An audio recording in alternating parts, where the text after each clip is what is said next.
கல்வி ரொம்ப முக்கியம், கத்துக்கிற இடம் அதை விட முக்கியம். ஸோ நெக்ஸ்ட் லெட்டர் பார்த்தீங்கன்னா டெமி அஃபிஷியல் லெட்டர்.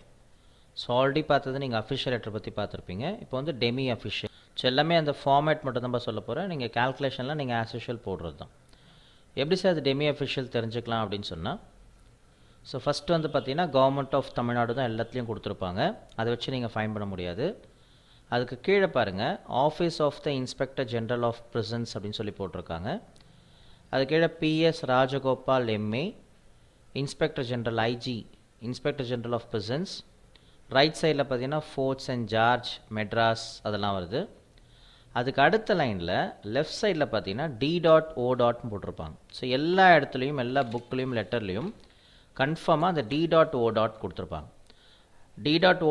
மீனிங் வந்து டெமி அஃபிஷியல் அப்படின்னு அர்த்தம். அது ஸோ டெமி அஃபிஷியல் அப்படின்னு இருந்துட்டாலே அது வந்து அந்த டைப் ஆஃப் லெட்டர். அப்போ அதுக்கு தேவையான அந்த டபுள் லைன் ஸ்பேஸ் மட்டும்தான். எல்லா லெட்டர்ஸும் சேம் ஒரே ப்ரொசீஜர் தான். அந்த லைன் ஸ்பேஸு, அந்த ஃபார்மேட் எப்படி கொடுத்துருக்காங்க, எப்படி கொடுத்துருக்காங்க, அது மட்டும் தான் நீங்கள் செக் பண்ணுறதும் தேவைப்படாது.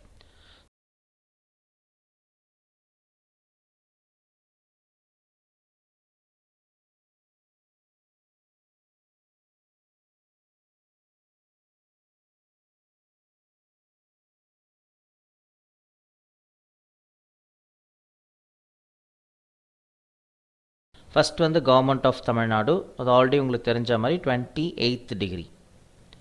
அதுக்கப்புறம் டபுள் லைன் ஸ்பேஸ். அதுக்கப்புறம் அடுத்த லைனில் office of the inspector general of prisons. அது டோட்டலாக 42 இருக்குது. ஸோ 60 - 42 கேல்குலேஷன் சென்டர் பண்ணோம் அப்படின்னாலே 60 டிகிரி தான் மொத்தம். ஸோ 60 - 42 வந்து 18. 18/2 = 9. ஸோ 9 + 10 19th டிகிரியில் office of the inspector general of prisons. அந்த இன்ஸ்பெக்டர் ஐஃபன் ஜென்ரல், ஐஜியோட எக்ஸ்பான்ஷன் தான் இன்ஸ்பெக்டர் ஜென்ரல். அந்த ஐஃபனுக்கு பிஃபோராக ஐஃபனுக்கு அப்புறம் ஸ்பேஸ் வரக்கூடாது. So inspector hyphen general of prisons, திரும்பி double line space. So left சைடில் பிஎஸ் ராஜகோபால், அதை டைப் பண்ணுறதுக்கு பிஃபோராக ரைட் சைடில் பாருங்கள் ஃபோர்ட் சென்ட் ஜார்ஜ். அதுக்கு அடுத்த லைனில் மெட்ராஸ் கொடுத்துருக்காங்க. அதுக்கு அடுத்த லைனில் டேட்டட் த 10th June 1975 கொடுத்துருக்காங்க. இந்த 3 லைனும் நீங்கள் முதல்ல கேல்குலேஷன் பண்ணணும். ஸோ இதில் கேல்குலேஷன் பண்ணக்கூடிய பார்ட் எது இந்த லெட்டரில் அப்படின்னு சொன்னால், முதல்ல இருக்கிற அந்த கவர்மெண்ட் ஆஃப் தமிழ்நாடு, அப்புறம் office of the inspector general of prisons, அப்புறம் ரைட் சைடில் கொடுத்துருக்க அந்த address Fort Saint George, Madras, dated. அப்புறம் ஃபைனலாக உங்களுக்கு கீழே கொடுத்துருக்க அந்த யுவர் சின்சியர்லி பிஎஸ் ராஜகோபால். இதுதான் நீங்கள் பண்ண போகிறீங்க. இப்போ இந்த ஃபோர்ட் சென்ட் ஜார்ஜ் பார்த்தீங்கன்னா உங்களுக்கு கம்மியாக இருக்குது, மெட்ராஸும் கம்மியாக தான் இருக்குது. அதுக்கு கீழே டேட்டட் த 10th June 1975 வந்து டோட்டலாக பார்த்தீங்கன்னா 25 லெட்டர்ஸ் இருக்குது. ஃபுல் ஸ்டாப்போடு சேர்த்து 25 லெட்டர்ஸ் இருக்குது. ஸோ அப்போது வழக்கமாக ரைட் சைடில் நீங்கள் எப்படி கேல்குலேஷன் பண்ணுவீங்க அப்படின்னு சொன்னால் 70 - 25 உங்கள் புக்கில் பாருங்கள். ஸோ 70 - 25 = 45. எப்படி சார் 25னா அந்த 3 லைன்ஸில் ரைட் சைடில் கொடுத்துருக்க அந்த இதில் Fort Saint George, Madras, dated the 10th June, அது எவ்வளோ லைன்ஸ் ரைட் சைடில் கொடுத்தாலும் அதில் எது பெரிய லைனில் லாங்கஸ்ட் லைனில் டோட்டலாக எல்லா கேரக்டர்ஸும் கவுண்ட் பண்ணி இன்க்ளூடிங் ஃபுல் ஸ்டாப், கமா எல்லாத்தையும் கவுண்ட் பண்ணிவிட்டு எது அதிகமாக வருதோ அதுதான் எடுத்துக்கணும். தனித்தனியாக கவுண்ட் பண்ணணும். இது பார்க்கும்போது தெரியுது சின்னதாக இருக்குன்னு தெரியுது. இந்த மாதிரி கொடுக்க மாட்டாங்க. இதை நீங்கள் பார்க்குறதெல்லாம் மாடல் தான். ஸோ கண்டிப்பாக அடித்து தான் கொடுத்துருப்பாங்க. அதை கரெக்டாக எக்ஸ்பேண்ட் பண்ணிவிட்டு இந்த செயின்ட் ஜார்ஜ்ன்றது நிறைய பேர் ஸ்ட்ரீட்டுன்னு போட்டுறாதீங்க. ST.ன்றது ஸ்ட்ரீட்டுன்னு எக்ஸ்பேண்ட் பண்ணாதீங்க. ST.ன்றது செயின்ட். அது செயின்ட்டுன்றது எக்ஸ்பேண்ட் பண்ணணும்னு அவசியம் கிடையாது. ஃபோர்ட் சென்ட் ஜார்ஜ் அப்படின்னு போட்டாலே போதும். அதை கவுண்ட் பண்ணி டோட்டலாக எவ்வளோ இருக்குன்னு பாருங்கள். மெட்ராஸ் தனியாக கவுண்ட் பண்ணி பாருங்கள், டேட்டட் தனியாக கவுண்ட் பண்ணி பாருங்கள். இப்போ பார்க்கும்போது நமக்கு தெரியுது பெருசாக இருக்கிறது டேட்டட் தான் சொல்லிட்டு. ஸோ அதை டோட்டலாக லெஸ் பண்ணிங்கன்னா 70 - 25. ஸோ இப்போ எங்கே வரணும், 45ல் வரணும்.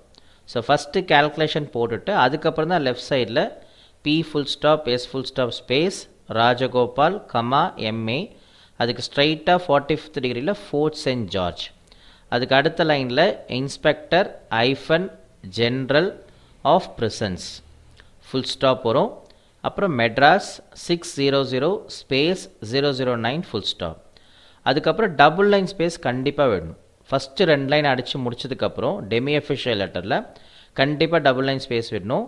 லெஃப்ட் சைட்லேருந்து ஸ்டார்ட் பண்ணணும். நிறைய பேர் என்ன பண்ணுவீங்கன்னா டெமி அஃபிஷியல் அந்த லெட்டர் அந்த நம்பரையே விட்டுருவீங்க, அந்த வேர்டே விட்டுட்டு ரைட் சைடில் மட்டும் அடிச்சுட்டு கீழே கொண்டு வந்துடுவீங்க. அப்படி பண்ணக்கூடாது. ஸோ லெஃப்ட் சைடில் Demi official letter number full stop 421/75-3. அதில் எதுவுமே ஸ்பேஸ் வரக்கூடாது. நம்பருக்கு அப்புறம் அப்படியே கன்யூவாக வந்துகிட்டே இருக்கணும். லெட்டருக்கு அப்புறம் space NO dot NO expand பண்ண வேண்டாம். N caps O.421/75-3. அப்புறம் ரைட் சைடில் டேட்டட் த 10th June 1975. இது எந்த டேட்டில் டைப் பண்ணணும்? 45க்கு நேராக தான் டைப் பண்ணணும். அதுக்கப்புறம் double line space dear Thiru Gopal. So அது வரணும். அது முடித்ததுக்கப்புறம் double line space subject jail -made articles space space popularisation of regarding. So இதுவும் அதே மாதிரி தான் 20 to 60. சப்ஜெக்ட் ரெஃபரன்ஸ் வந்தாலே 20 to 60 தான் டைப் பண்ணணும். ஸோ முடித்ததுக்கப்புறம் சப்ஜெக்ட் முடித்ததுக்கப்புறம் டபுள் லைன் ஸ்பேஸ். சப்ஜெக்ட் முடியும் போது கண்டிப்பாக எவ்வளோ லைன்ஸ் அடித்தாலும் அதுக்கு ஸ்ட்ரைட்டாக தான் வரணும். கட் பண்ணிலாம் அடிக்கக்கூடாது. எல்லாமே சிங்கிள் லைன் ஸ்பேஸில் தான் அடிக்கணும். இங்கே 2 லைன் தான் கொடுத்துருக்காங்க, ப்ராப்ளம் கிடையாது.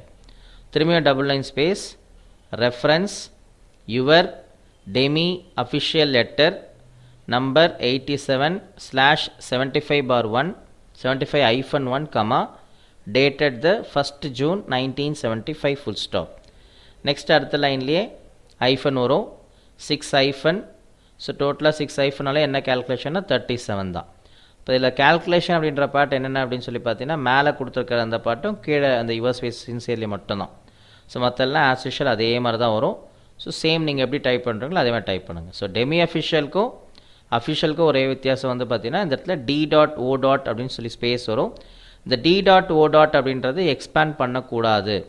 இந்த லெட்டரில் ரெஃபரன்ஸில் சப்ஜெக்ட்லாம் கொடுத்தாங்கன்னா D.O. எக்ஸ்பேண்ட் பண்ணக்கூடாது. அதுவே இங்கே கீழே பாருங்கள், நீங்கள் ஸ்பேஸ்லாம் டைப் பண்ணும்போது இந்த இடத்துல with reference to your Demi official அந்த இடத்துல அந்த பேராஃபில் டைப் பண்ணும்போது D.O. தான் கொடுப்பாங்க. அங்கே கம்பல்சரியாக நீங்கள் டெமி -அஃபிஷியல்னு டைப் பண்ணணும். ஸோ மற்றதெல்லாம் உங்களுக்கு ஆஸ் யூஷுவல் அந்த ஃபார்மேட்லேயே கொடுத்துருக்காங்க. ஸோ முடிக்கும்போது பார்த்தீங்கன்னா ஃபைனலாக கீழே வந்து 2 அப்படின்னு போட்டுட்டு திரு VS Gopal deputy secretary. So அதெல்லாம் அப்படியே ஆஸ் யூஷுவல் வரும். 100% complete educational center. அதனால தான் ரிசல்ட்டும் 100%